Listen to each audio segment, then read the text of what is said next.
हरे कृष्ण। स्वागतम उपस्थित सर्व श्रोतागण, वैष्णवजन एवं महानुभाव। આજના સત્સંગમાં આપ સર્વનું હાર્દિક સ્વાગત છે। વિશેષ રૂપથી શાસ્ત્રોમાં સત્સંગની જે મહિમા છે તો એને વર્ણિત કરવામાં આવી છે કે આમ તો વ્યક્તિના જીવનમાં અનેક કાર્યો છે અને લોકો પોતપોતાની વિચારધારા અનુસાર, પોતાની બુદ્ધિ ક્ષમતા અનુસાર એવું માનતા હોય કે અમારા માટે આ કાર્ય મહત્વપૂર્ણ છે, આ કાર્ય મહત્વપૂર્ણ છે। પણ મહાપુરુષોને આ પ્રશ્ન યદિ પૂછવામાં આવે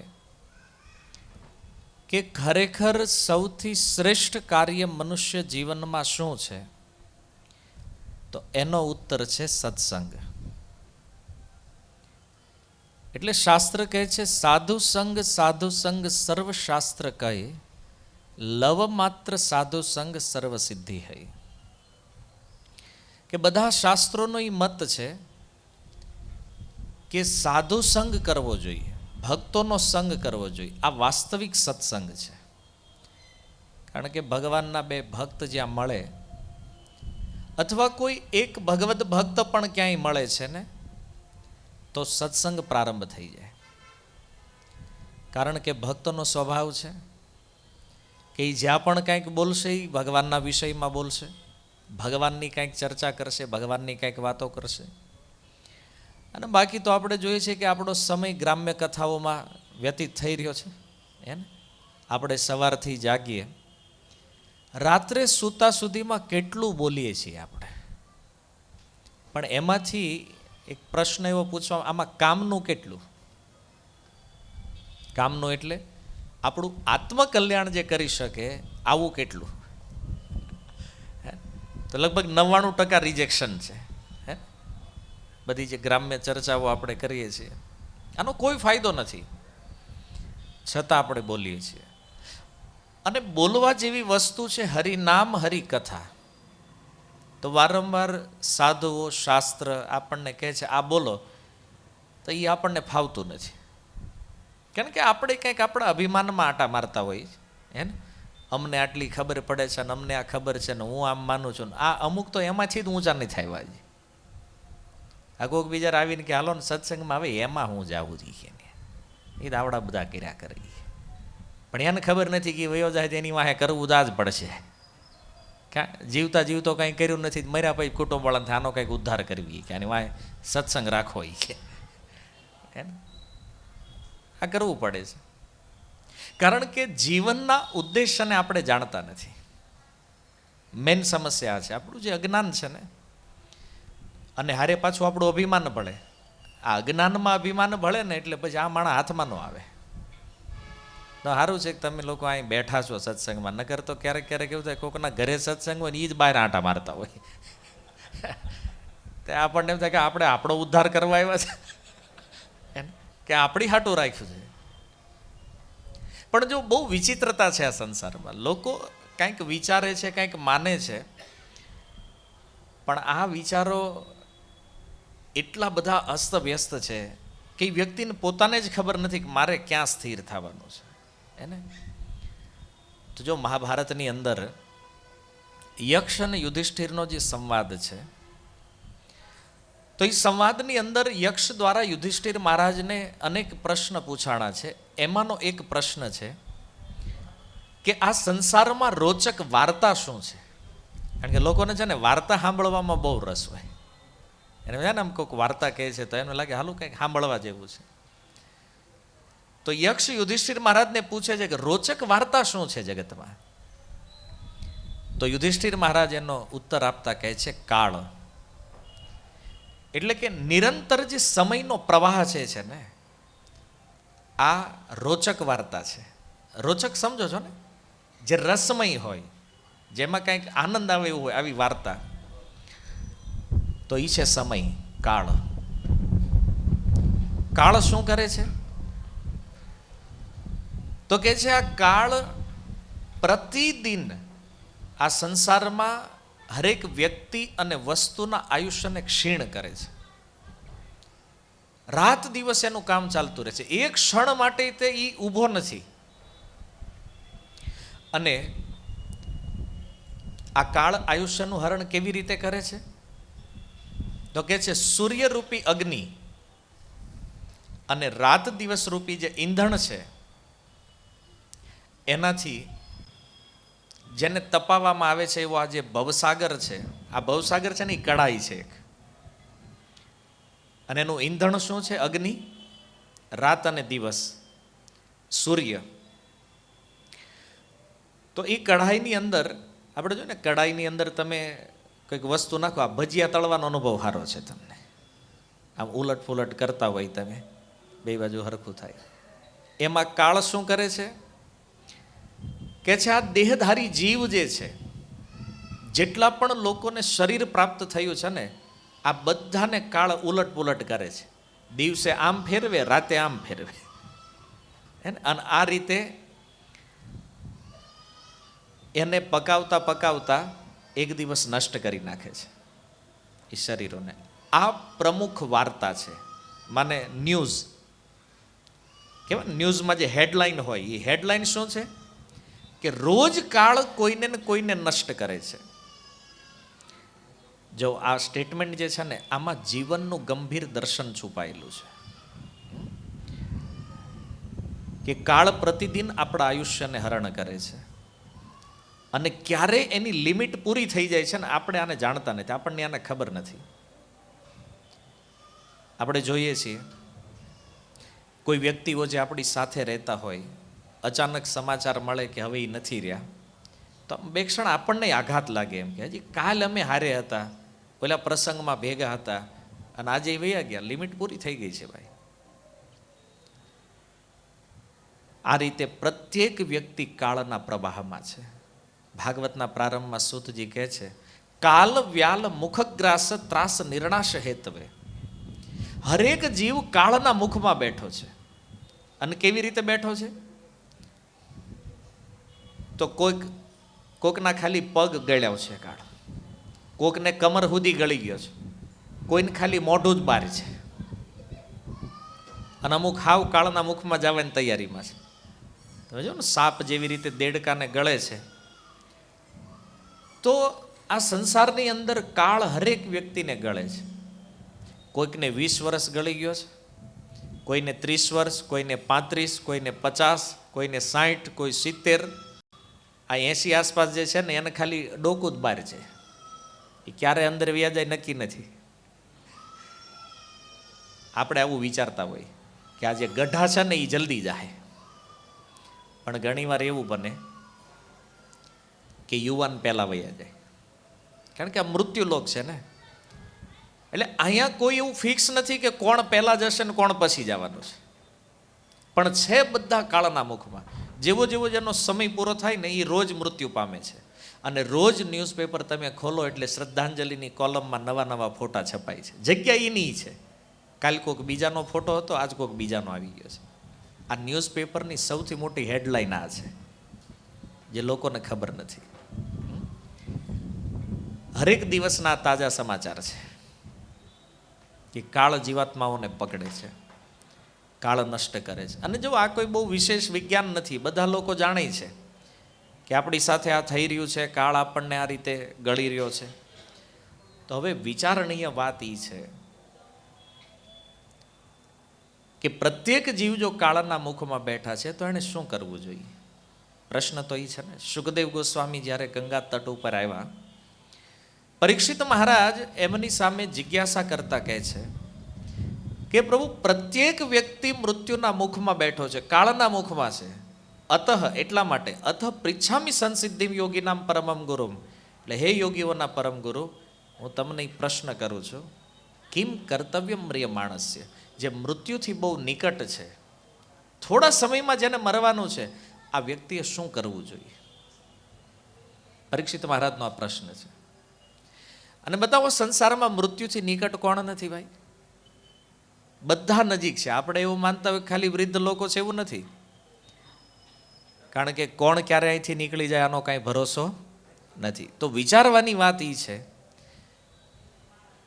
કે જો આપણી પણ દશા થવાની છે, આપણું પણ ભવિષ્ય આ જ છે, એમ અહીં ભલે આપણે એમ માનતા હોય કે આપણે ઘણું બધું કરી લીધું છે ને ઘણું બધું વસાવી લીધું છે ને, બધું હોવા છતાં આ પરમ સત્ય છે કે ક્યારે આપણી આંખ બંધ થશે અને ક્યારે આ બધું સમાપ્ત થઈ જાય ને ખબર નથી રહેવાની. તો આવા વ્યક્તિએ શું કરવું જોઈએ? તો એનો ઉત્તર આપતા સુખદેવજી કહે છે કે તસ્માત ભારત સર્વાત્મા ભગવાન ઈશ્વરો હરિહિ. કહે છે જે ભારત, ભારત કહે છે પરીક્ષિત મહારાજને, એ ભરતના વંશજ સાંભળો, જે વ્યક્તિ મૃત્યુથી અભય પ્રાપ્ત કરવા ચાહે છે એણે શું કરવું જોઈએ? તો કહે છે તસ્માત ભારત સર્વાત્મા ભગવાન ઈશ્વરો હરિહિ. જે સર્વાત્મા છે, ભગવાન છે, ઈશ્વર છે, હરિ, એક જ ભગવાનના 4 વિશેષણ આપે છે. આવા જે ભગવાન છે એની કથાઓને શ્રોતવ્યમ, એને સાંભળવી જોઈએ. શ્રોતવ્યમ સ્મર્તવ્ય કીર્તિતવ્યશ્ચ ચ ઈચ્છતામ અભયમ. જેણે મૃત્યુથી અભય પ્રાપ્ત કરવું છે એણે શ્રવણ, ભગવાનના વિષયમાં સાંભળવું જોઈએ. કીર્તન, ભગવાનના નામનું કીર્તન કરવું જોઈએ, ભગવાનની કથાઓનું કીર્તન કરવું જોઈએ. અને સ્મરણ, એણે ભગવાનનું સ્મરણ કરવું જોઈએ. જો આ 3 વસ્તુ કોઈ કરે પોતાના જીવનમાં તો એ મૃત્યુથી અભય પ્રાપ્ત કરે છે. એનો અર્થ એવો નથી કે મરવાના નથી, મૃત્યુ તો આવશે, પણ એકવાર મૃત્યુ થયા પછી ફરીથી ક્યારેય આ જન્મ મરણના પ્રવાહમાં એ આવતો નથી. અને આપણને આ મનુષ્ય જીવન જે મળ્યું છે ને, એ આના માટે જ મળ્યું છે કે આપણે ભગવાનનું ભજન કરી આ સંસારમાંથી મુક્ત થઈએ. ભક્તિ કરવા મળ્યું છે. તો એની સિવાય આપણે બધું કરીએ છીએ. ભજન કરવાનું કેવી તો કે એ ન ફાવે, એની સિવાય ગમે એ ગયો તમે, એ કરે બધું. આપણો સ્વભાવ થઈ ગયો છે. કારણ કે અજ્ઞાન અવસ્થામાં આપણે આપણું કલ્યાણ, આપણું શ્રેયસ એમાં છે, આને સમજી નથી શકતા. અને એટલે આ ખાવા પીવા ઊંઘવામાં, બધી મોજ મસ્તીઓ ફરવામાં જીવન વ્યતીત થઈ રહ્યું છે. પણ આપણને ખબર નથી આ અમૂલ્ય મનુષ્ય જીવનના એક એક ક્ષણને આપણે કેવી રીતે ગુમાવી રહ્યા છીએ. અને અંતિમ સમયમાં એવું થાય કે તમે લાખો નહીં કરોડો અરબો રૂપિયા આપી દો ને તોય સમયની ગયેલી એક ક્ષણ ક્યારેય પાછી આવતી. આ જીવનમાંથી જે ટાઈમ વહી ગયો છે, ઘણા લોકો એમ માનતા હોય કે આપણે દુનિયામાં ગમે એ કરીએ એકવી. અને અમુક મોટિવેશનવાળાને એવો પારો જડી જાય ને ત્યારે એમ કે દુનિયામાં કાંઈ જ ઇમ્પોસિબલ નથી, આ ગયેલો સમય પાછો લાવી દે, લે ઇમ્પોસિબલ નથી થાય. એટલે કે આ ગઢા થઈ ગયા, આમાં મજા નથી આવતી, યુવાન કરી દે પાછો હતો નહીં. થઈ શકે નથી, અસંભવ છે ભાઈ, નહીં થઈ શકે. કોઈ પ્રયાસે ગયેલો સમય કાળ જે છે એ ફરીથી પાછો આવતો નથી. અને જો મનુષ્ય જીવનની વેલ્યુ સમજવા જેવી છે, આ જીવન વારંવાર નથી મળતું. તમે સનાતન હિન્દુ પરિવારોમાંથી આવો છો બધા, તમને એટલી ખબર હશે કે 84 લાખ પ્રકારના શરીરો આ પ્રકૃતિમાં અસ્તિત્વ ધરાવે છે. એમાંથી એક આ મનુષ્યનું શરીર છે. આ વારંવાર મળતું નથી. બહુ મહાપ્રયાસે તુલસીદાસજી કહે છે કબહુક કરી કરુણા નર દેહી.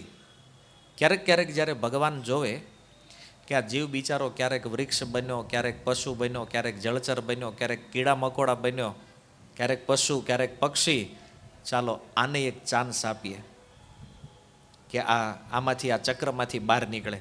તો ભગવાન કૃપા કરી જીવ ઉપર કરુણા કરીને ક્યારેક આ મનુષ્યનો દેહ આપી દે છે કે ભાઈ એકવાર મનુષ્ય બનાવી કદાચ ભજન કરીને વળી પાછો આવે મારી પાસે.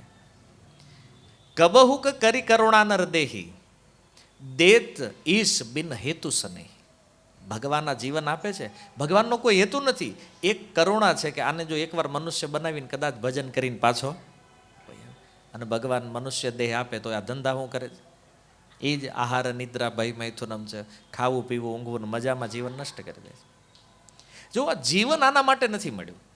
આજે લોકો ભલે એવું કહેતો કે આર્થિક વિકાસ કરો, આર્થિક પ્રગતિ કરો, અને આટલી કરી લીધી, શું કરી લીધું તમે કહો? સૌરાષ્ટ્ર ત્યાં આવ્યા તેમાં તો બહુ પૈસાઓ જોઈએ, આ થઈ ગયા લ્યો, ધ્યાન કરોડપતિ બધા અત્યારે આવી ત્યાં છે કે નહીં? તો પ્રોબ્લેમ વધ્યા ઘટ્યા છે? વધ્યા છે. તમે કહો છો, મારી કરતાં તમને સમાજનો અનુભવ વધારે હોય. સમસ્યા વધી છે ને, તો તમને તો એવું લાગતું હતું કે પૈસા વધશે પ્રોબ્લેમ સુલટી જાય. આ જુઓ સમસ્યાઓ, સંતાનો, એના ભવિષ્યને લઈને હરેક માતા પિતા ચિંતામાં છે કે આ નશેડી થાય કે સીધો સીધો રહે.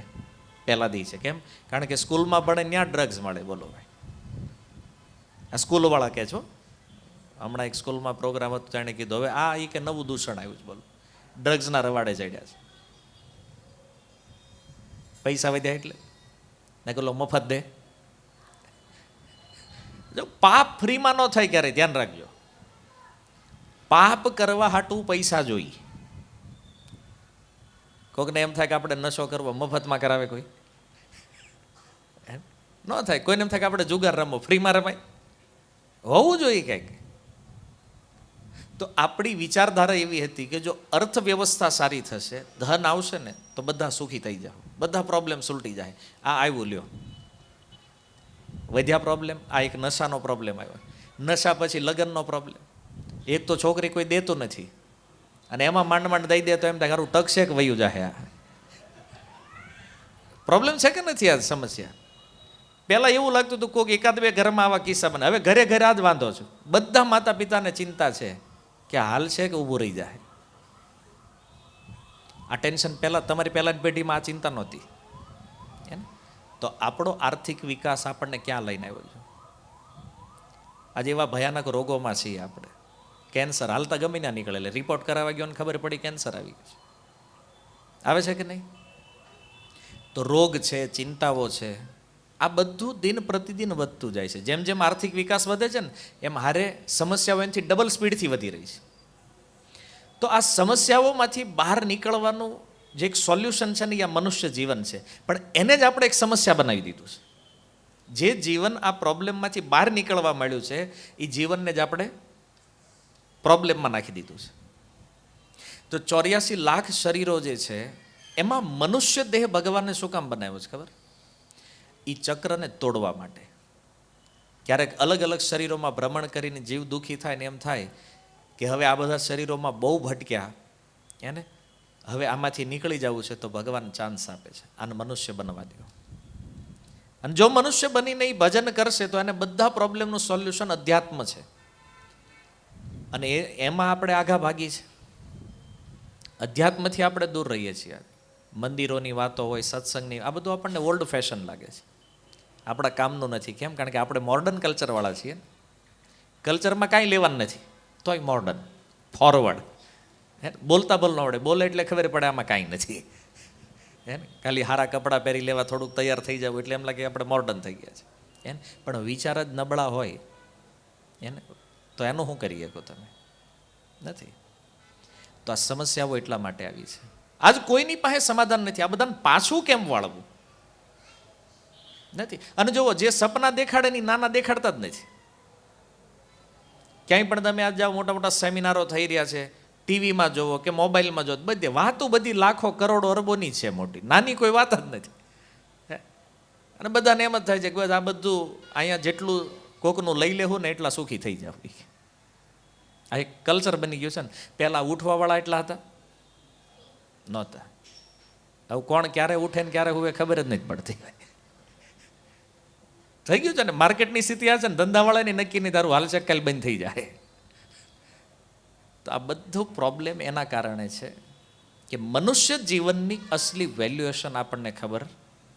કારણ કે જે વસ્તુની વેલ્યુએશન ખબર પડી જાય ને, તો આપણે એનો સહી ઉપયોગ કરી શકીએ. તો પ્રહલાદ મહારાજ ભાગવતની અંદર કહે છે, દુર્લભમ માનુષમ જન્મ. આ જીવન જે છે ને એ દુર્લભ છે. સ્વયં ભગવાન પણ ઉદ્ધવજીને કહે છે ભાગવતના એકાદશ સ્કંદમાં કે ઉદ્ધવ, આ જીવન, મનુષ્ય જીવન છે ને દુર્લભ છે. અને 2 શ્લોકમાં કોમન વાત, ભગવાન પણ એ વાત કરે છે, ભક્ત પણ એ વાત કરે. પ્રહલાદ મહારાજે કહે છે આ દુર્લભ છે, પણ તદપી અર્થમ અધ્રુવમ. આ દુર્લભ શરીર ક્યારે નાશ થઈ જાય ને આનો કોઈ ભરોસો નથી. અને આ બાજુ ભગવાન શું કહે છે ઉદ્ધવને? ક્ષણભંગુરમ. દેહ દુર્લભ છે પણ કેવો છે? ક્ષણભંગુર. આ ક્યારે નાશ થઈ જાય એનું ખબર નથી. તો આવો દેહ મળ્યો શું કામ? આનાથી કરવાનું શું? કે જે આનાથી ભજન કરવાનું છે, ભક્તિ કરવાની છે. જેમ કોઈ બાળક એક્ઝામ આપે અને એક્ઝામમાં એને સિદ્ધ કરવાનું છે કે આખું વર્ષ જે એ ભણ્યો છે એ બતાવવાનું, એની પાસે કેવલ 3 કલાકનો ટાઈમ છે. 3 કલાકમાં એને બતાવવાનું છે એ શું ભણ્યો છે. અને જો એ 3 કલાક નીકળી ગઈ તો વળી પાછો રિપીટ આવી જાય નાન્ય. એમ આ 84 લાખ શરીરોનું જે આ ભ્રમણ ચક્ર છે ને, એનો આ એક્ઝામ ટાઈમ છે. આ મનુષ્ય જીવન જે છે, 60-70 વર્ષનું જે જીવન આપણને મળ્યું છે આ કળિયુગમાં. હવે આ સમયમાં જો આપણે આ જન્મ મૃત્યુ જરા વ્યાધિનો ઉપાય નહીં શોધીએ, ફરીથી પાછું રિપીટ થશે. મતલબ કે એક્ઝામમાં તમે ફેલ થઈ ગયા છો. તમને અહીં મોકલ્યા હતા શું કામ? ભજન કરવાટું. તમે કર્યું હું? તમને એક્ઝામ આપવા મોકલ્યા હતા તો લખવાનું હતું ને, ત્યાં જઈને તમે ત્યાં બેઠા, ત્યાં જઈને ફોન જોવા માંડ્યા તો પાસ થાય એક્ઝામ? નહીં થાય. એમ અહીંયા આવીને જો ટાઈમ પાસ કરીએ છીએ આ ખાવા પીવા ઊંઘવામાં, તો એવી રીતે આ જીવન પાસ થવાનું નથી. આને ભજન કરવા માટે. બાકી બધી પ્રવૃત્તિઓ બીજા બધા શરીરોમાં થાય છે. ઘણાને એમ થાય કે પ્રભુજી તમે કહો છો ભજન કરવાનું સાચું, પણ આવા જલસા પહેલાં તો હતા નહીં, આજ મળ્યા છે, અને વળી જો આ કર્યા વગર મરી જાઉં વળી પાછ લોચો થાય કે હે પહેલાં ક્યાં પીઝા હતા, હે આ ઢોસા નહીં, કે આ મજા લેવા દો, ભજન તો પછી કરશું. લોકો એટલી ભજન નથી કરતી કે પહેલાં હરખાઈને ભોગ્યું, કેમ પછી મળ્યું કે ન મળ્યું. એટલે ભાઈ આ ક્યાંય નથી જવાનું, આ બધું અહીંયા જ રહેવાનું છે. પણ આપણને એ ભ્રમ છે કે બીજા ભોગવી લે ને આપણે રહી જાવ, એટલે ભજન નથી કરતા. કેમ તો કે આ ભજન ન કરી કે આ બહારનું ખાઈ નહીં ને બધા પછી કે આવું આપણને ન ફાવે કે બધું. હા આવી કે આવું લુખું સૂકું જીવવાનું કેમ મજા આવે. હવે આવડા જે ભજન કરે એને પૂછો ભક્તિમાં કેટલો આનંદ સુખ છે એ તમને ખબર નથી. તમે જે ઘરે રહ્યો છો ને, ઘરે તમે એવું નથી જમતા એવો પ્રસાદ આવડા ખાય જ બધા. ભક્તિમાં કઈ દુઃખ નથી કળિયુગમાં ભાઈ, સુખ જ સુખ છે. હું નથી કહેતો, ગીતામાં ભગવાન કહે છે 9મો અધ્યાય શ્લોક ક્રમાંક 2, ભગવાન કહે છે અર્જુન આ ભક્તિ યોગ કેવો છે? બોલે સુસુખમ કરતું અવ્યયમ. અર્જુન આમાં દુઃખ છે જ નહીં, ટેન્શન છે જ નહીં આમાં, તોય લોકોને આ નથી કરવું. લોકોને એવું લાગે છે કે આ જે જગતમાં ભોગ છે ને એમાં વધારે આનંદ છે, ભક્તિમાં નથી. એકવાર કરો પછી ખબર પડે કે આનંદ આમાં વધારે છે કોઈલામાં વધારે છે. તમને એમ લાગતું હોય કે આપણે પીઝા ખાઈને બહુ મજા કરીએ છીએ, તો એ તમે વેમમાં છો. કારણ કે ભાગવત ક્લિયર કહે છે કે આ વિષય ભોગ જે છે ને એ મનુષ્યને જ મળે છે એવું નથી, પશુઓને એટલો જ આનંદ મળે છે. એક ડુક્કર, એક સુવર જે છે નાળામાં બેઠું હોય ન્યાય એ મળ ખાય, આખા સંસારનું મળ જે નીકળે કોણ ખાય? ડુક્કર. એના માટે ફીસ્ટ છે, પાર્ટી છે. તો તમને ડોમિનોઝમાં બેઠા બેઠા જેટલો આનંદ આવે એ પીઝા ખાવામાં, એટલો જ આનંદ ઓલાને નાળામાં એ મળ ખાવામાં આવે. આનંદની માત્રા બે હરખી છે. પદાર્થ ભલે જુદો છે, અહીં પીઝા છે ત્યાં મળ છે, પણ આનંદની માત્રા એક હરખી છે. તો વિષય ભોગમાં આનંદ નથી, પણ આપણને એવું દેખાય છે કે નહીં આપણે જે વસ્તુઓ ભોગવી રહ્યા છે ને એ આપણને સુખ આપે, આનંદ આપે છે. જડ વસ્તુમાં આનંદ ક્યારેય હોય નહીં. કોઈક સારું ઘર બનાવ્યું, બહુ સારું ફર્નિચર બનાવ્યું, આપણે એમ થાય બસ આમાં જલસા છે. વેમમાં છો ભાઈ. કોઈ જડ પદાર્થ જીવને ક્યારેય સુખી કરીએ કે નહીં, અને આપણે એમાંથી સુખ કાઢવાની તૈયારી કરીએ છીએ. પેલું રેતીને તમે આપણે ઓલું હોય ને ઘંટી અનાજ દળવાની, એમાં નાખીને દળો, ગમે એટલું દળો, રેતીમાં તેલ નીકળે નહીં. નીકળે ક્યારે રેતીમાં તેલ? આચાર્યોએ તો એક સ્ટેપ ઉપર વિચાર કર્યો. બની શકે, સંભવ છે કે રેતીને પીલવાથી એમાંથી તેલ નીકળે, પણ આ જગતમાંથી સુખ નીકળે આવું ક્યારેય સંભવ નથી. રેતીમાંથી તેલ નીકળવું સંભવ છે, પણ આ જગતમાં સુખ સંભવ નથી. અને જુઓ, એક જીવાત્મા તરીકે આપણું લક્ષ્ય સુખ નથી, શાંતિ છે. તમે જ્યારે અધ્યાત્મમાં આવો છો ને તો આપણને શાંતિ પ્રાપ્ત થાય છે. સુખ દુઃખ જે છે એ તો દ્વંદ્વ છે, મૂળ વાત છે શાંતિ પ્રાપ્ત કરવી છે. તો આ મનુષ્ય જીવન આપણને મળ્યું છે કે આપણે ભજન કરી અને આ જન્મ મૃત્યુનો ઉકેલ શોધીએ. આ વિષય ભોગ માટે નથી, પણ આપણને એવું લાગે છે કે નહીં, ભોગોમાં આનંદ છે અને એટલા માટે આપણે ભજન કરતા નથી. બહુ વિચારણીય વાત છે. ઘણીવાર આપણા મનમાં અનેક અનેક પ્રશ્નો હોય છે, પણ જો એ બધા પ્રશ્નોનું સોલ્યુશન જે છે ને એ સત્સંગ છે. જ્યારે આપણે સત્સંગમાં જઈએ, ભગવાનના વિષયમાં સાંભળીએ, જો સુખદેવજી ઉપાય આ જ બતાવે છે પરીક્ષિત મહારાજને કે ભગવદ કથાનું શ્રવણ જે છે એ જ મનુષ્ય જીવનમાં શ્રેષ્ઠ કાર્ય છે કરવા જેવું. કારણ કે જ્યારે આપણે સાંભળીએ ને ભગવાનના વિષયમાં તો આપણને એની જાણકારી મળે, અને જેમ જેમ સાંભળતા જઈએ ને એમ એમ ભગવાનમાં પ્રેમ વધતો જાય. કેમ? કારણ કે ભગવાન ભક્તિથી પ્રસન્ન થાય છે, અને એ નવધા ભક્તિ જે છે ને એનું પહેલું લક્ષણ જે છે એ છે શ્રવણમ. પ્રહલાદ મહારાજ કીધું ને, શ્રવણમ કીર્તનમ વિષ્ણુર સ્મરણમ પાદ સેવનમ અર્ચનમ વંદનમ દાસ્યમ સખ્યમ આત્મનિવેદનમ. તો એની પહેલી ભક્તિ છે શ્રવણ. સત્સંગમાં બેસીને જ્યારે સાંભળીએ ને ત્યારે થોડી થોડી બુદ્ધિ ખુલે, આપણી સ્થિતિનું જ્ઞાન થાય કે આપણે ક્યાં હલવાણા છીએ અને આપણે ક્યાં નીકળવાનું છે, ક્યાંથી મુક્ત થવાનું છે.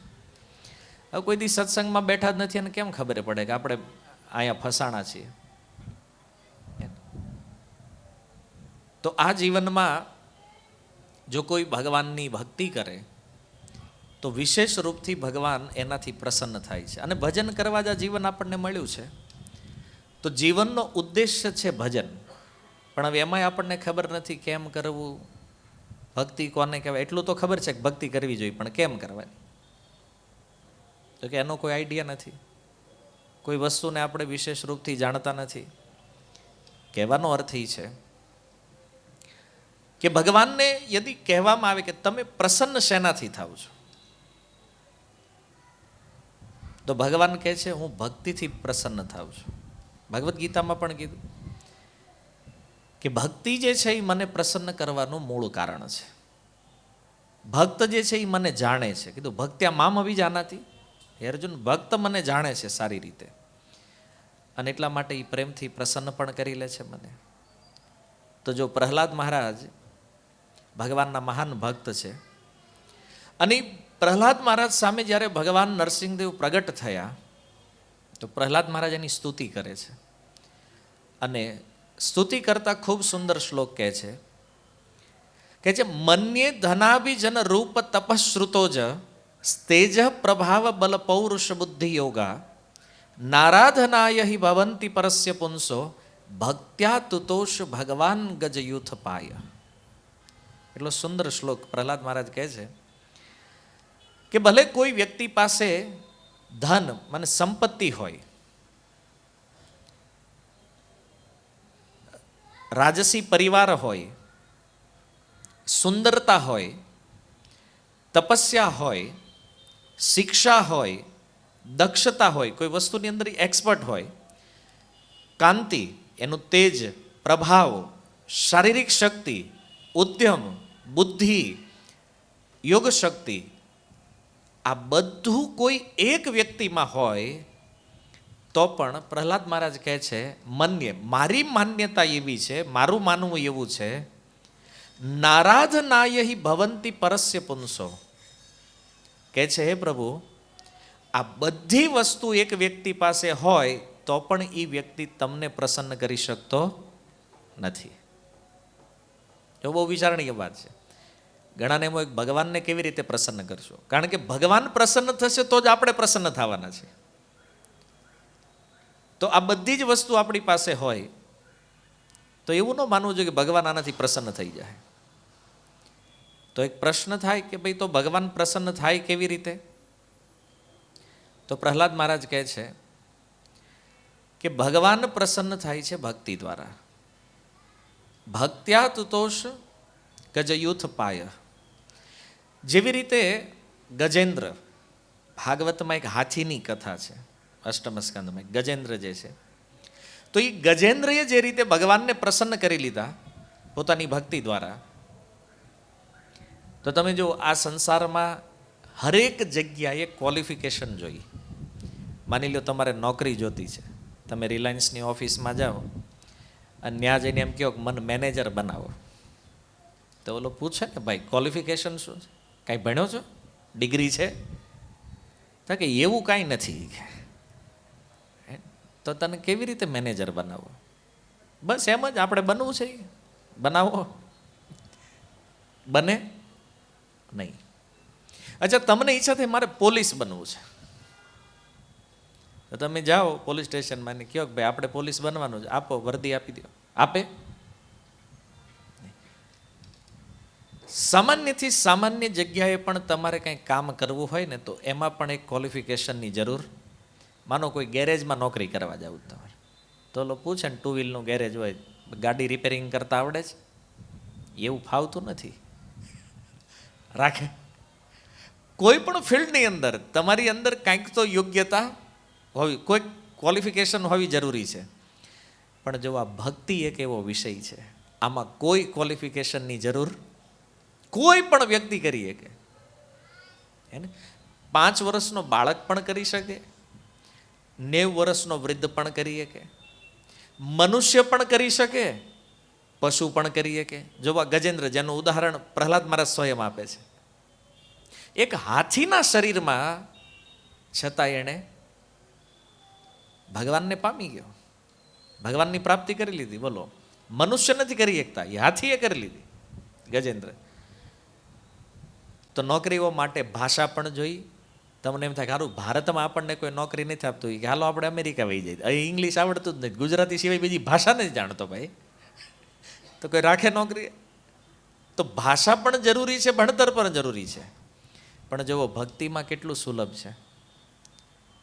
પશુ પક્ષી પણ ભક્તિ કરી શકે, જટાયુ, ગરુડ, કેટલા એક્ઝામ્પલ છે. જો પક્ષીઓના શરીરમાં, કાગભૂષુંડી કાગડાના શરીરમાં ભજન કરે છે ભગવાન. તો ભગવાનને પ્રસન્ન કરવા માટે કોઈ યોગ્યતા નહીં, પ્રેમથી ભજન કરવાની જરૂર છે.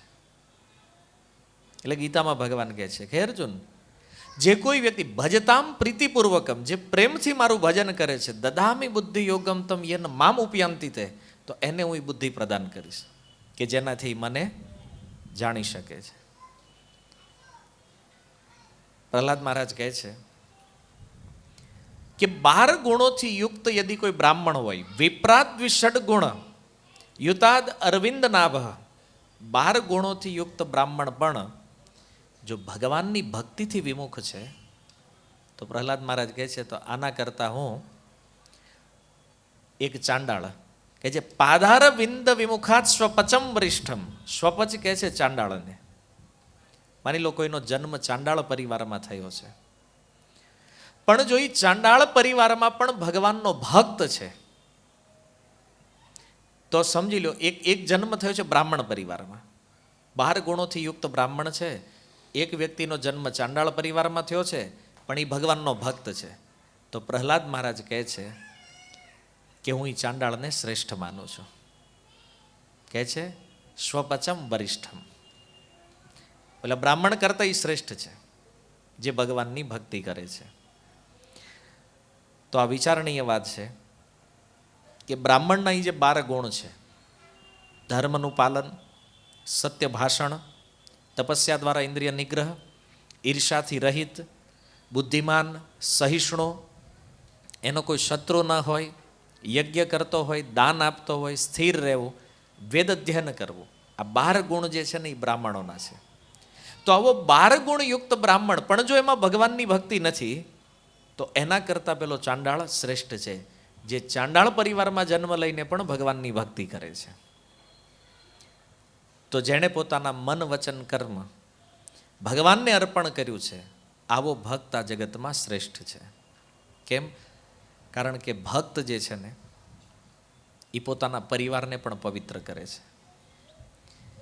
જો પ્રહલાદ મહારાજના પિતા જે છે, એનો જ્યારે વધ કર્યો ભગવાને હિરણ્યકશિપુનો, તો હિરણ્યકશિપુનો વધ કર્યા પછી નરસિંહ ભગવાન કહે છે કે પ્રહલાદ તું કંઈક વરદાન માગી લે. તો પ્રહલાદ મહારાજે કીધું કે વરદાન તો મારે કાંઈ જોતું નથી, કારણ કે પ્રભુ મેં તમારી ભક્તિ કરી છે તો કંઈક લેવા માટે નહીં, મારે કંઈક જોતું નથી. મેં તમને પ્રેમ કર્યો છે ને, પ્રેમમાં લેવડ દેવડ ન હોય. આ તો વેપાર હોય એમાં હોય કે ભાઈ સામે કંઈક દીધું તો સામે કંઈક લેવું. તો મેં વેપાર નથી કર્યો, મેં પ્રેમ કર્યો છે. ભગવાને કીધું નહીં તોય મારી ઈચ્છા છે કંઈક માગી લે. તો પ્રહલાદ મહારાજે કીધું કે એક કામ કરો, જો તમને બહુ આપવાની ઈચ્છા છે તો પછી એક કામ કરો ને, મારા પિતા જે છે ને આણે બહુ પાપ કર્યા છે, કારણ કે તમારી બહુ નિંદા કરી છે, તો નિશ્ચિત એ તો પાક્કું છે કે નરકમાં ગયા હશે. તો એક કામ કરો, એને તમારું ધામ આપી દો, તમે કૃપા કરો એની ઉપર કે તમારું ધામ. તો ભગવાન નરસિંહદેવ કહે છે કે પ્રહલાદ તું એક પિતાની વાત કરે છો, તારી 21 પેઢી તરી ગઈ છે. તું ખાલી એક બાપાને તરવાની, તારી 7 આગળની 7 વર્તમાન ને 7 આવવા વાળી છે. એ ઘણા આચાર્યો કહે છે 21 કઈ રીતે છે, તો આ રીતે જે 3 પેઢીઓ છે આ બધી તારી તરી ગઈ છે. તું હજી આમાં ક્યાં એકમાં તું વાત કરે છે? તારી જેવો કુળમાં કોઈ એક ભક્ત થાય ને 21 પેઢીઓને તારી દે.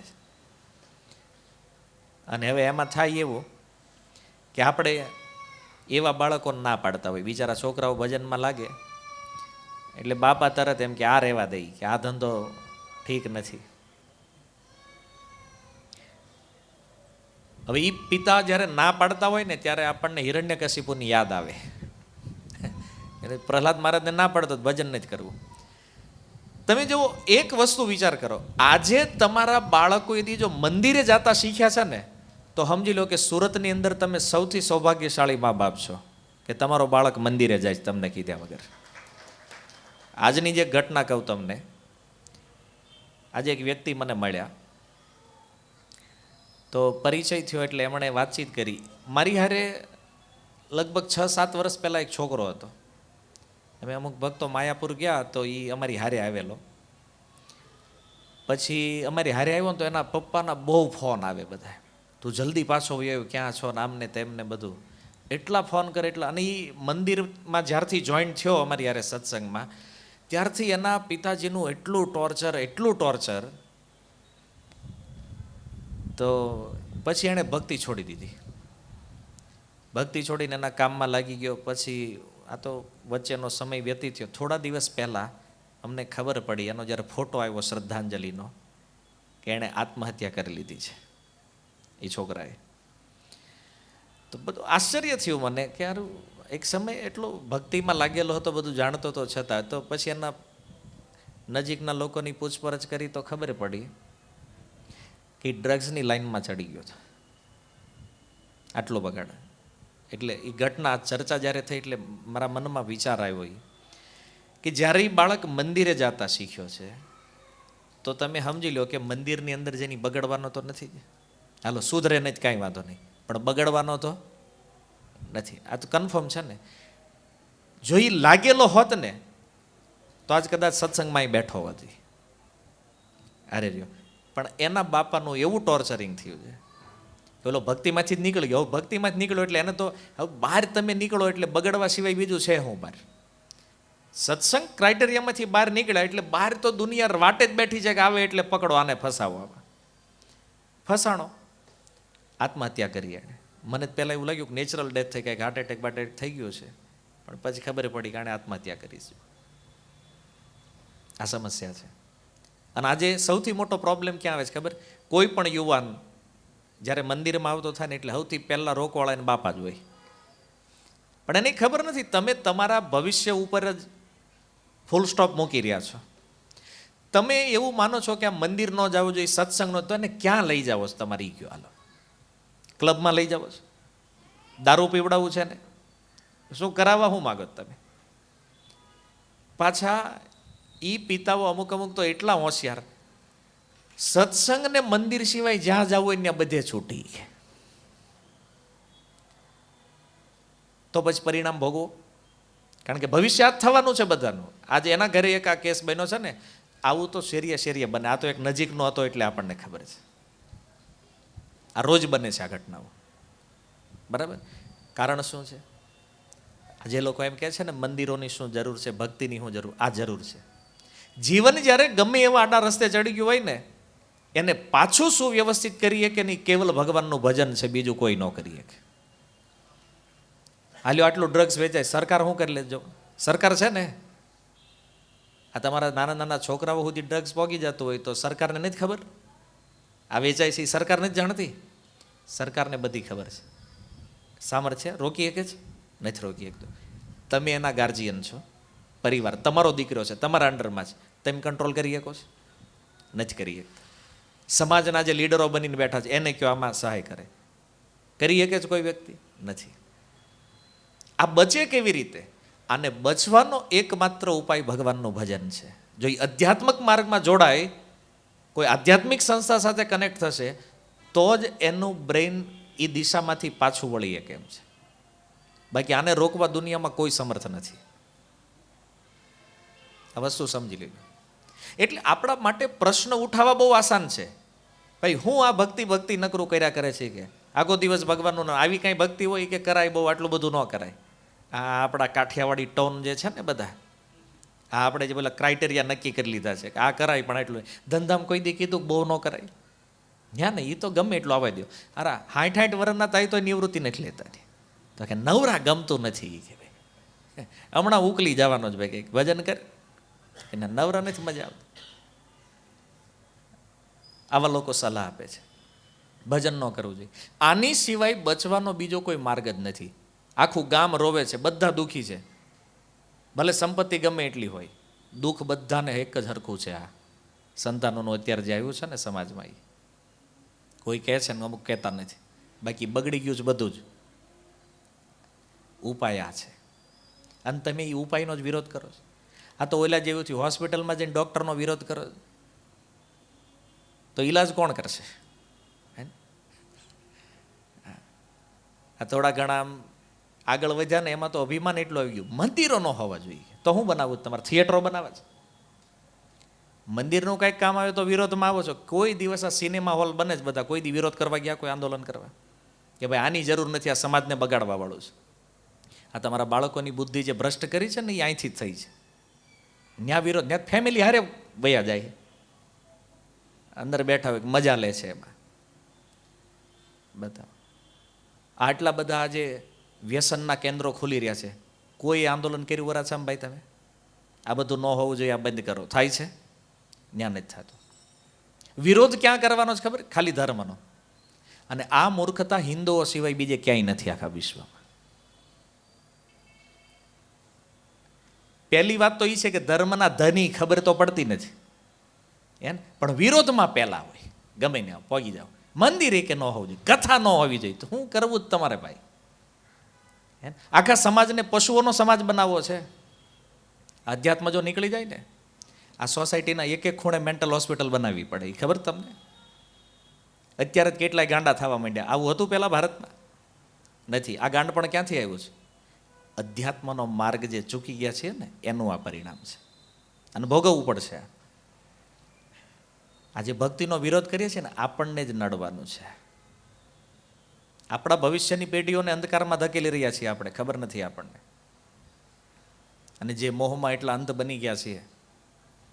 અને તમને એવું લાગે છે કે ના ના તમે તો સત્સંગની વાત છે એટલે એવું કહો. આનું પ્રેક્ટિકલ ઉદાહરણ તમને કહું. 1965માં જ્યારે ઇસ્કોનના સંસ્થાપક આચાર્ય પ્રભુપાદ જ્યારે અમેરિકા ગયા, ન્યુયોર્કની અંદર, આ જ સ્થિતિ હતી. આપણે તો અહીં કાંઈ નથી હજી.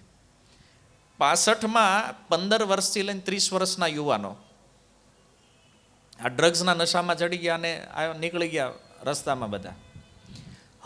હજારોના ટોળા. એક બે નહીં, સરકાર ગાંડી થઈ ગઈ અમેરિકાની. આને રોકવા કઈ રીતે? 15 થી 30 વર્ષની એજ બધાની, અને બધા હિપ્પી બની રહ્યા છે, નશો કરે. અને એને એવું લાગે કે નશાની અંદર આધ્યાત્મિક આનંદ મળે છે અમને. બધા નિરાશ. નથી માતા પિતા કાંઈ કરી શકતા, નથી સરકાર કાંઈ કરી શકતી. અને એ સમયે પ્રભુપાદ અમેરિકા પહોંચ્યા અને એણે કીધું કે તમારે જોઈ શું? તો કે અમારે સુખ જોતું છે, આનંદ જોઈ છે. પૈસાની કમી નથી અમારી પાસે, ડોલરના રૂમ ભર્યા છે. સુખ નથી, કારણ કે આ ભૌતિક વસ્તુ તો બહુ મળી, સુખ આપો. પ્રભુપાદ કે મારી પાસે છે સુખ, આવો. એક કરતાલ લઈ અને એક પાર્કમાં પ્રભુપાદ બેઠા એક ઝાડ નીચે અને કીર્તન ચાલુ કર્યું, હરે કૃષ્ણ મહામંત્ર. કોઈ ઇન્સ્ટ્રુમેન્ટ, ખાલી કરતાલ છે હાથમાં એક નાની એવી. પ્રભુપાદે કીર્તન કર્યું. એ કીર્તનથી એટ્રેક્ટ થયા 10-11 યુવાનો આવ્યા અને ધીમે ધીમે પછી એક હિપ્પીઓ આવતા ગયા, પ્રભુપાદજી સાથે જોડાતા ગયા. અને પછી વાત ફેલાઈ ગઈ બધે કે ભારતથી એક સ્વામીજી આવ્યા છે અને એની પાસે એવો નશો છે કે આ હિપ્પીઓ બધા એની હારે કનેક્ટ થઈ રહ્યા છે. હજુ ડ્રગ્સ લેવાવાળા હતા ને, અને એનું ડ્રગ્સ કેવું ખતરનાક જાણો, LSD લેતા. ભારતમાં જ કદાચ આ નામ ખબર હોય કે નહીં ખબર હોય. એનો એક ડોઝ એટલે મગના દાણા જેવી એક ટેબ્લેટ આવે નાની એવી, એક દાણો લ્યો ને ખાલી એટલે 1000 સિગરેટનો નશો થાય એક હારે. એ 65માં લેતા અમેરિકામાં. અને એવા યુવાનો જ્યારે આ પ્રભુપાદજીનું પહેલું હરિનામ સંકીર્તન એણે સાંભળ્યું, સીધા યુટર્ન લીધો એણે અને પછી તો રેગ્યુલર આવવા માંડ્યા. એક નાની એવી દુકાન ભાડે રાખી પ્રભુપાદજીએ ન્યુયોર્કની અંદર અને ત્યાં સત્સંગ શરૂ કર્યો એમણે. અને આ હિપ્પીઓ બધા આવે, બેહે, કીર્તન કરે ને પ્રસાદ લઈને પાછા વયા જાય. તો ઓલો જે LSD બનાવવાવાળા જે હતા ને વૈજ્ઞાનિકો બે, એને ખબર પડી કે આ પેલા ભારતથી આવેલા સ્વામીજી આપણા ધંધામાં કંઈક આડો પગ કરે છે, કે આ બધા યુવાનો LSD લે છે ને એ રોકે છે ને. આવ્યા એક દિવસ પ્રવચનમાં એ બે, આમ આખો, હવે રૂમ તો નાની એવી દુકાન એટલે આ બધા બેઠા હતા ને જગ્યા નહોતી, દરવાજે ઊભા રહ્યા બે. દરવાજે ઊભા રહ્યા એટલે પ્રભુપાદજીએ જેવું પ્રવચન શરૂ કર્યું આખું સાંભળ્યું એણે. તો પ્રભુપાદજીની એક સિસ્ટમ હતી કે જ્યારે પ્રવચન પૂરું થાય ને એટલે પૂછે, ભાઈ તમારે કોઈ પ્રશ્ન છે તો કયો. તો ઓલા બે હાથ ઉપર કર્યો, ઊભા હતા વાહે એણે બે, આ LSD બનાવવાવાળા બે, કે અમારો પ્રશ્ન છે શું? એ કે સ્વામીજી તમે LSD લીધું છે ક્યારે? સીધો પ્રશ્ન કર્યો પ્રભુપાદજીને. એને એમ કે આ સ્વામીજી હલવાઈ જાય આપણા પ્રશ્નમાં. તેમ કે અમે બુદ્ધિમાન છીએ. પ્રભુપાદજીને તમે લીધું છે LSD ક્યારે? પ્રભુપાદજીએ એક ક્ષણ વિચાર કર્યા વગર જવાબ આપ્યો, મેં નથી લીધું, મારા શિષ્યોએ લીધું છે. હા, જે બધા બેઠા છે ને ભક્તો અત્યારે લાઈનમાં, કે આ લેતા હતા પહેલાં, હાથ કરતા હતા એ તમને જવાબ આપશે કે આ બેયમાં શું અંતર છે. તો હયગ્રીવ મહારાજ પ્રભુપાદજી પાસે બેઠા, એણે પ્રભુપાદજી કીધું, હયગ્રીવ તમે એનો ઉત્તર આપો. તો હયગ્રીવ કહે છે એ કે હું પહેલાં LSD લેતો હતો. તો LSD લેતો હતો ને તો પછી મને એમ થાય કે હું છે ને આમ આધ્યાત્મિક આકાશમાં વયો ગયો છું, આમ આનંદમાં. કારણ કે નશો કરે એટલે માણસ પોતાને ભૂલી જાય. આપણને એમ થાય લેણું થાય એ શું કામ નશો કરતા હોય ખબર છે? એ આ ભૂલવા હાટું. માનો કોકને 50 લાખ દેવાના હોય, બિચારો ટેન્શનમાં આવી જાય એટલે પછી પી જાય ને એટલે ભૂલી જાય કે આપણે કોઈને દેવાના છે. પણ પ્રોબ્લેમ ક્યાં થાય કે વળી પાછો જ્યારે નશો ઉતરે એટલે પાછું યાદ આવે ખરું દેવાના છે, એટલે પાછો પીવે. એ ભૂલવા હાટું થાય ને નશો કરવાનું કારણ આ છે, બીજું કાંઈ નહીં. પણ તમે ગમે એટલું ભૂલવાની ટ્રાય કરો, એ દેવાના છે એ બંધ થાય? એ દેવાના જ છે ભાઈ, એમાં કંઈ થવાનું નથી. તો લોકો નશો એટલા માટે કરે છે, ઓલું ભૂલાઈ જાય એટલે. તો હયગ્રીવ મહારાજે કીધું કે હું આધ્યાત્મિક આકાશમાં જાતો, LSD લેવો એટલે મને એમ થાય કે બસ હવે મને આનંદ જ આનંદ છે. પણ સારું નશો ઉતરે ને એટલે વળી આનંદ વયો જાય. કારણ કે નશો વયો ગયો એટલે પાછા હતા એ નહીં લેવલે વહી આવ્યા. પણ એ કે આ સ્વામીજીએ જે મંત્ર આપ્યો છે, આ હરે કૃષ્ણ મહામંત્ર જે આવ્યો છે ને, આનો નશો એવો છે કે એકવાર નશો ચડે ને પછી ઉતરે જ નહીં. હે ને? તો આ ઓલા ડ્રગ્સ કરતાંય વધારે સારું છે. આ નશો મને ચડી ગયો છે ને પછી મારે ડ્રગ્સ લેવાની જરૂર રહેતી. એ કે જ્યારથી આ સ્વામીજીને મળ્યો ને પછી એકેય વાર મેં નથી લીધું. અને એ જે સંવાદ થયો બીજા દિવસે ટાઈમ્સ ઓફ ન્યુયોર્કની અંદર આ છપાણું કે ભારતથી આવેલા સ્વામીજી પાસે એવો નશો છે, એકવાર ચડે પછી ઉતરે, હંમેશા માટે ઉચ્ચ સ્તર પર રહો. અને એટલો પ્રચાર થઈ ગયો એનો, પછી બધા લોકો માંડ્યા કીર્તન કરવા કે આ નશો સારો છે કે એને આ એકવાર ચડે પછી ઉતરે નહીં. ઓલો તો ઉતરે, પૈસા ખર્ચવા પડે, હે આ તો ફ્રી. અને આ રીતે હજારો એ હિપ્પી યુવાનો જે છે એ હિપ્પીમાંથી હેપી બની ગયા. અને આજે આપણું ભારત વર્ષ જુઓ, ગીતા ભાગવત રામાયણની સંસ્કૃતિ જ્યાંથી પ્રગટ થઈ છે એ આ ભારત ભૂમિ આજે હિપ્પી બનવા બાજુ જઈ રહ્યા છે. હે ને? અને એ અમેરિકનો, તમે વિચાર કરો, આજે એ ભારત વર્ષના ગુરુ બનીને પૂજાય છે. એ જે હિપ્પી મળ્યા હતા ને 65માં, એ આજ ભારતીયોના ગુરુ બનીને બેઠા છે. કેવડું પરિવર્તન થયું જોવો તમે. ક્યાં એ નશો લઈને આટા મારતા હતા અને ક્યાં આજે ભારત વર્ષમાં એ ગુરુ બન્યા છે, જેના હજારો નહીં લાખો લાખો ભારતીયોના શિષ્યો છે. આ પરિવર્તન કોણ કરી શકે?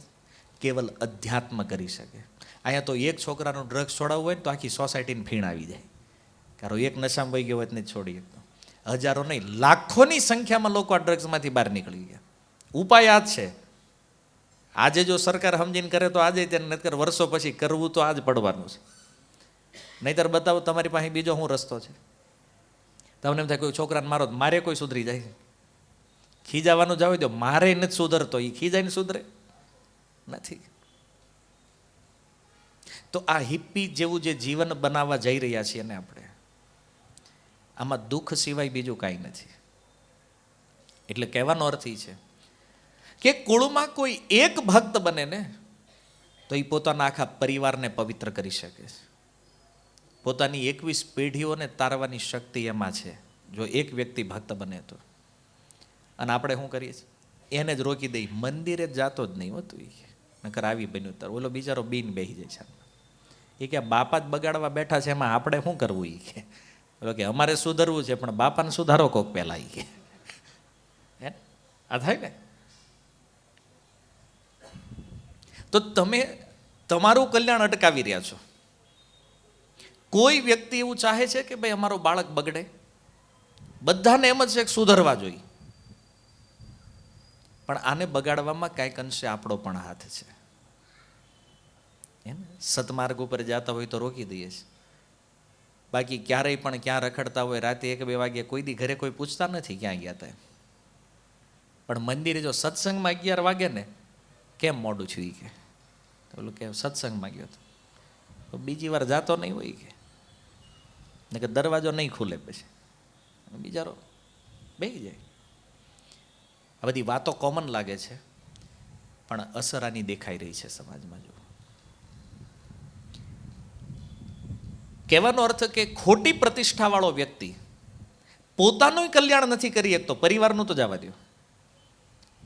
માની લો તમારી પાસે ખૂબ ધન સંપત્તિ વધી ગઈ છે, ખૂબ ઐશ્વર્ય, બહુ મોટું નામ તમારું છે, તે પરિવારને બચાવી શકશો આમાંથી?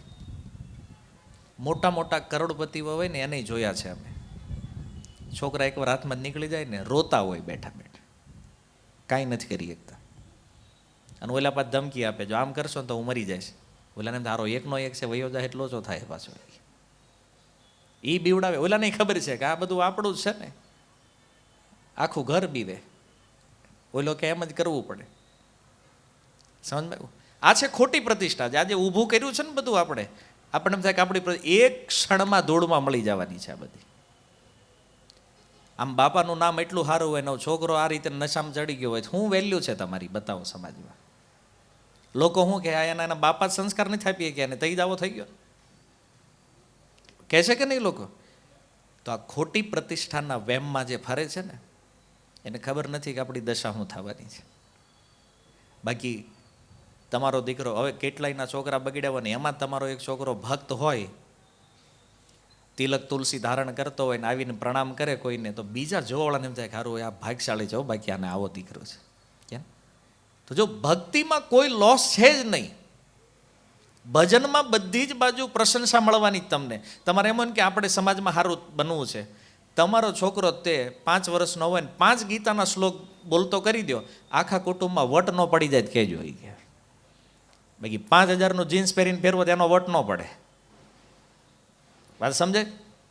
એ તમારા જ ગામનું સંમેલન હોય ને માઇકમાં 5 ગીતાના શ્લોક બોલતો હોય ને તો તમારા દીકરાની વાહ થઈ જાય બધે. બાકી 5000ની જોડી પહેરાવીને ગમીને રખડાવો, એમાં કોઈ પ્રશંસા ન કરે. આ સત્ય છે. ભક્તિમાં કોઈ જ નુકસાન નથી, છતાં માયાનો પ્રભાવ જુઓ. આ ભક્તિ છોડીને બીજું બધું કરવું, આ નથી કરવું. પછી દુઃખ આવે ને ત્યારે બેઠા બેઠા રોતા હોય, અમારે આમ થઈ ગયું ને છોકરા આમ થઈ ગયા ને કેટલું સારું હતું ને આ ઊંધું નાખી દીધું, ઓલું આમ કરી નાખ્યું. એ એણે નથી કર્યું, તમે કરાવ્યું છે. બાળક તમારું તમે જન્મ આપી દીધો એટલે હું જવાબદારી પૂરી થઈ ગઈ? એને સંસ્કાર આપો, એને સારી શિક્ષા આપવી, એને સત્સંગ આપો, એ તમારું કામ છે. આજે બાળક નાનો એવો હોય, રવિવારે આવો ને મંદિરે લઈને, શું તકલીફ છે ભાઈ? અમારે ટાઈમ નથી, તો પછી રોવો, કમ્પ્લેન નહીં કરો કોઈને કે અમારા જીવનમાં આમ થઈ ગયું, છોકરો બગડી ગયો છે, તમે જ કર્યું છે. કારણ કે એના માટે ટાઈમ નથી તમારી પાસે. ખબર નથી તમે એવા કયા ધંધામાં બિઝી છો, સમય નથી.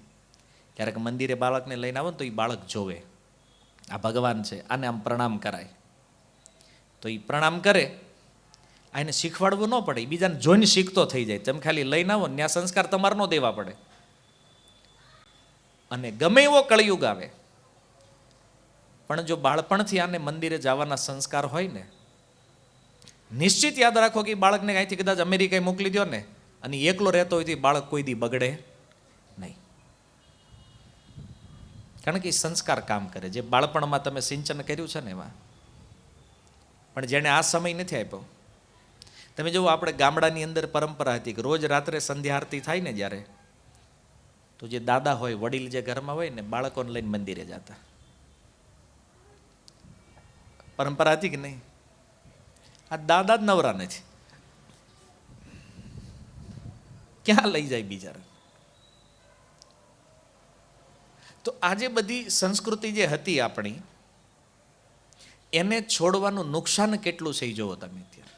ત્યારે બાળકને શીખવવું જ પડતું ભગવાનને પ્રણામ કેમ કરાય. કારણ કે મંદિર જઈને જો બધા આમ પ્રણામ કરે તો મારે એમ જ કરવાના છે. એ જોઈ જોઈને સંસ્કારો આવી જતા, શીખી જતા. અને આજે તો બધા મંદિરોવાળાએ સારું કર્યું છે, બાળકો માટેના ટ્રેનિંગ સેન્ટરો ચાલુ કર્યા છે, બાળકોના પ્રોગ્રામ ચાલે છે મંદિરોની અંદર કે ભાઈ તમે એને ત્યાં લાવો તો એને ભગવદ્ ગીતા શીખવાડવામાં આવે, તેને શ્લોક શીખવવામાં આવે, પ્રણામ, માતા પિતાને કેમ પ્રણામ કરવા, એ અત્યારથી નમે. અને જે નમો હોય ને એ કોઈ દી હામો ન થાય. પણ ઓલો પહેલેથી જ સીધો રાખ્યો છે, એ કે જ કરવાનું એને. હવડા ઝીણકા ઝીણકા હોય ની પાસે કે મને બેડ ઉપર જો હે આ વસ્તુ ખાવા દે, એને મમ્મી પાછી લઈને જાય. ના ના, એકનો એક છે ને એને તેમ જ હોય, આપણે છે બીજા કોઈને છે જ નહીં. આ બાળકોને લાડ કરવા એની એક લિમિટ, એક મર્યાદા હોવી જોઈએ. જ્યારે બાળક અનુશાસનમાં હોવું જોઈએ ત્યારે તમે એને બગાડવાની ટ્રાય કરશો તો આનું પરિણામ આપણે ભોગવવા તૈયાર રહેવું પડશે.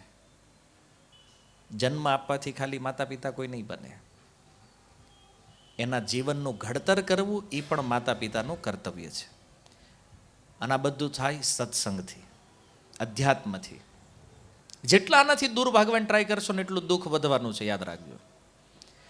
તો કહેવાનો અર્થ એ છે કે એક ભક્ત જે છે એ પોતાના કુળ નહીં, પોતાની પેઢીઓને પવિત્ર કરે છે. અને આ ખોટી પ્રતિષ્ઠાવાળા જે લોકો સમાજમાં છે એ પોતાને પણ પવિત્ર નથી કરી શકતા, બીજાની તો વાત જવા દો. બીજાને શું પવિત્ર કરવાના છે? એમ માની લ્યો કોઈ વ્યક્તિની અંદર બધા ગુણ છે પણ ભક્તિ નથી, તો પ્રહલાદ મહારાજ કહે છે કે આ બધા ગુણ જે છે ને એ ભારની સમાન છે. ઓલા 12 ગુણ જે બતાવ્યા ને, માની લો 12 મોટા મોટા પથ્થર તમારે બાંધી દે ને પછી પાણીમાં કોક નાખી દેતો,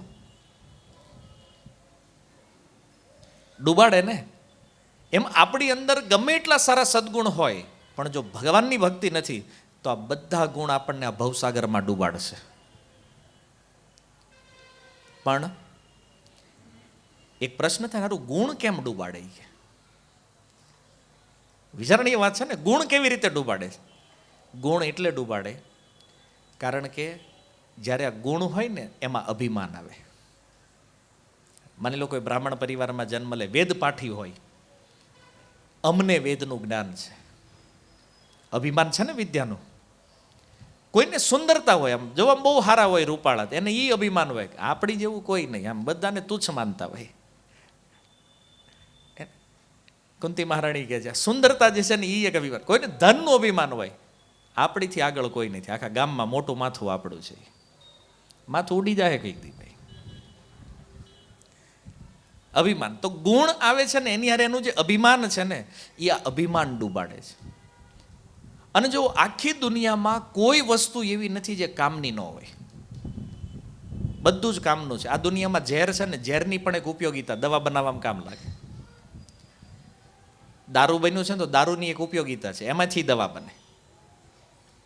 હરેક વસ્તુની એક ઉપયોગિતા છે, પણ આ અભિમાન એવું છે ને આ ક્યાંય ન વપરાય. આ એક જ વસ્તુ એવી છે કે આનો ઉપયોગ ક્યાંય થાય નહીં. આ ડૂબાડે વ્યક્તિને. તો અભિમાન ડૂબાડે અને ભક્તિ તારે. એટલા માટે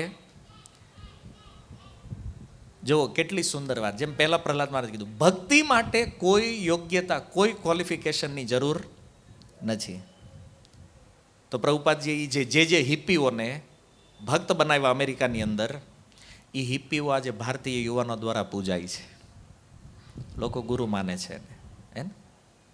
આજે એક જો જાતિવાદનો બહુ ઇસ્યુ હાલે છે, લોકો કે જાતિવાદ ન હોવો જોઈએ. તો આ જાતિવાદ જે છે ને એ પણ ભક્તિથી ખતમ થાય. હવે એ જે યુવાનો જેને પ્રભુપાદજીએ ભક્ત બનાવ્યા ને, એ તો વર્ણાશ્રમમાં નથી. આપણે છે ને બ્રાહ્મણ, ક્ષત્રિય, વૈશ્ય અને શુદ્ર, તો એ તો શુદ્રથી પણ નીચે છે. યવન કુળમાં જન્મ થયો છે, કોઈ મુસ્લિમ પરિવારમાં જન્મ્યા, કોઈ ક્રિશ્ચન પરિવારમાં જન્મ્યા છે. અને આવા યવન પરિવારમાં જન્મેલા વ્યક્તિ પણ જો સંન્યાસી બની શકતા હોય, ગુરુ બની શકતા હોય, તો સનાતનમાં જન્મેલા ન થઈ શકે.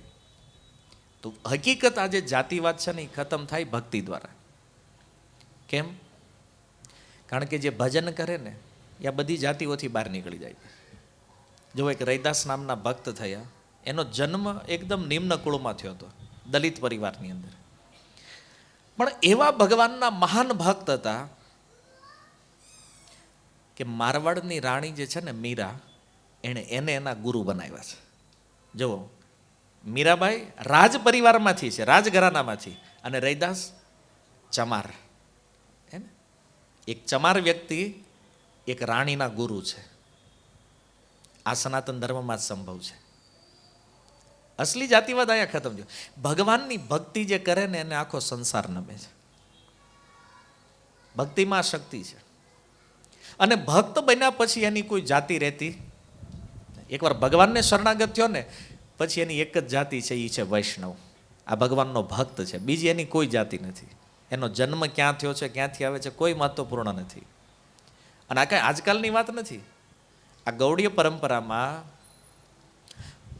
અનેક વર્ષો પૂર્વ પણ યવન પરિવારના લોકો ભક્તિમાં આવ્યા છે. જેમ કે ચૈતન્ય મહાપ્રભુના એક પાર્ષદ હતા શ્રીલ હરિદાસ ઠાકુર. હરિદાસ ઠાકુર, એનો જન્મ મુસ્લિમ પરિવારમાં થયો છે. પણ જુઓ, આ ગૌડીય પરંપરાના આચાર્ય છે. કેમ? રોજ 3 લાખ નામ જપ કરતા. કેટલા? હરે કૃષ્ણ મહામંત્રની આ ભક્તો જે 16 માળા કરે ને, એ રોજ 192 માળા કરતા. 22 કલાક ભજન. 2 કલાકમાં જ ખાલી હોવાનું, નાવા ધોવાનું, તૈયાર થવાનું જેવું 2 કલાક, 22 કલાક ભજન કન્ટિન્યુ. કોણ છે હરિદાસ? એક મુસલમાન પરિવારમાં જન્મ થયો છે. તમે ક્યારેક વૃંદાવન જાઓ ને ગોકુળની અંદર, તો ગોકુળમાં રસખાનની સમાધિ છે. રસખાન ભગવાન કૃષ્ણના એક મહાન ભક્ત થયા. બહુ સુંદર પદો લખ્યા છે એમણે ભગવાન ઉપર. રસખાન મુસ્લિમ પરિવારમાં જન્મ, કૃષ્ણના મહાન ભક્ત. ગોકુળમાં એની સમાધિ છે. આજે પણ ભક્તો એના દર્શન કરે. અરે જન્મ ભલે ગમે એવા નિમ્ન પરિવારમાં થયો હોય, પણ ભગવાનની ભક્તિ કરવાથી વ્યક્તિ એટલો પવિત્ર થઈ જાય કે દેવતાઓ પણ એના દર્શનની અભિલાષા રાખે છે. સામાન્ય માણસની વાત છોડો. એટલા માટે અન્ય કોઈ પણ ગુણ આપણી અંદર હોય, પણ જો ભક્તિ નથી તો બધું વ્યર્થ છે. અને કોઈની અંદર ભક્તિ છે, બીજા ગુણ ભલે ન હોય, ભક્તિ છે ને તો બધા ગુણ આપને આપ આવી જાય છે. કેમ? કારણ કે આ સંસારમાં જેટલા ગુણ છે ને એ બધા શૂન્ય છે. અને ભગવાનનું નામ, ભગવાનની ભક્તિ છે ને એ એકડો છે. અને શૂન્યની આગળ જ્યાં સુધી એકડો ન લાગે ત્યાં સુધી શૂન્યની કોઈ કિંમત હોતી નથી. શૂન્યની કિંમત ક્યારે થાય? એકડો આગળ લાગે ત્યાં. એમ ભક્તિ જે છે ને એ એકડો છે. અને બાકીના ગુણ છે એ બધા મીંડા, શૂન્ય. ખાલી જીરો તમારી પાસે ગમે એટલા હોય, પણ એક વગર એની કોઈ કિંમત નથી. તો શાસ્ત્રની અંદર કીધું છે કે ભગવાનની ભક્તિ 64 પ્રકારની છે. ભક્તિ રસામૃત સિંધુમાં એ 64 ભક્તિમાંથી નવધા ભક્તિ શ્રેષ્ઠ છે. તાર મધ્ય નવવિધા શ્રેષ્ઠ, કવિરાજ ગોસ્વામી કહે છે. પણ એક પ્રશ્ન કરે કે આ નવધા ભક્તિમાં પણ શ્રેષ્ઠ અંગ કયું છે? 9માં તો કે છે તાર મધ્ય સર્વશ્રેષ્ઠ નામ સંકીર્તન. કળિયુગમાં ભગવાનનું નામ કીર્તન કરવું ને આ જ ભક્તિ છે. આમાં કોઈ યોગ્યતા જરૂર નથી, કોઈ ફીની જરૂર નથી. જે પ્રેમથી ભગવાનને આપો, ભગવાન પ્રસન્ન થઈને લઈ લે. ગીતામાં ગેરંટી આપી ભગવાનને. કોઈને એમ થાય ખરું ભક્તિ કરીને પછી આપણે ભગવાન હારે કેમ વ્યવહાર કરવો, તો ભગવાન કે પત્રમ પુષ્પમ ફલમ તોયમ યોમે ભક્ત્યા પ્રયચ્છતિ. અર્જુન, કોઈ પ્રેમથી એક પાંદડું આપી દે મને ખાલી, એને હું પ્રસન્ન થઈ જાઉં. પાંદડું તુલસીનું નથી માગ્યું, ખાલી ભગવાન કીધું પત્રમ, ગમે એ પાંદડું હાલે, પ્રેમથી આપો ખાલી. દ્રૌપદીજી એક પાંદડું આપ્યું, ભગવાન પ્રસન્ન થઈ ગયા.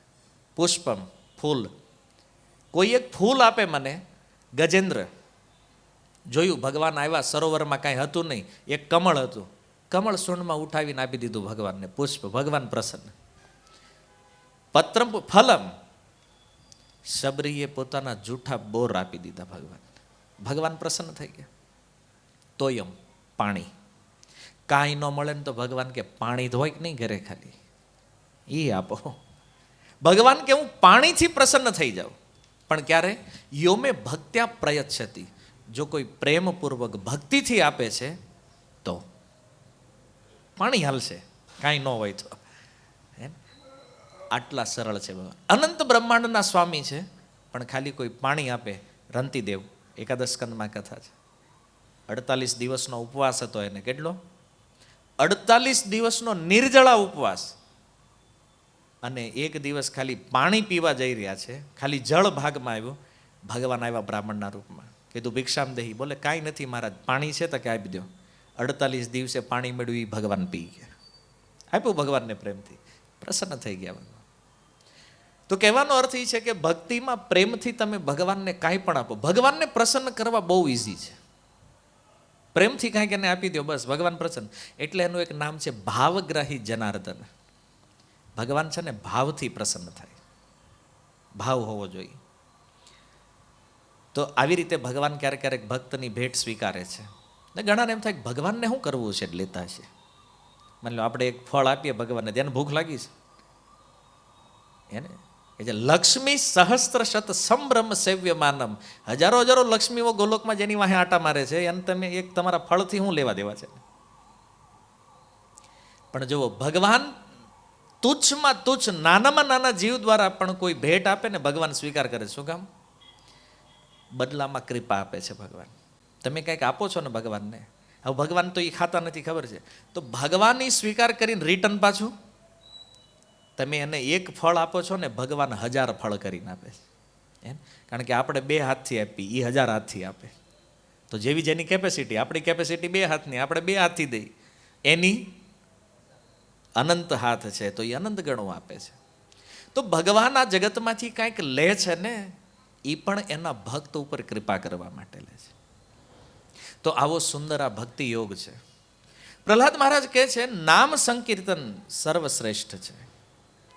અને ભાગવતના અંતમાં સુખદેવજીએ પણ કીધું કે કળિયુગ એમાં એક જ સાધન છે ભક્તિનું, એ છે ભગવાનનું કીર્તન. કલો તદ હરિ કીર્તનાથ.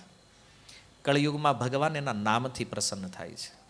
એટલા માટે કોઈના મનમાં એવો વિચાર આવે કે આપણે કળિયુગમાં ભજન કરવું છે, તો એને બીજું કાંઈ કરવાની જરૂર નથી, ભગવાનનું નામ જપો.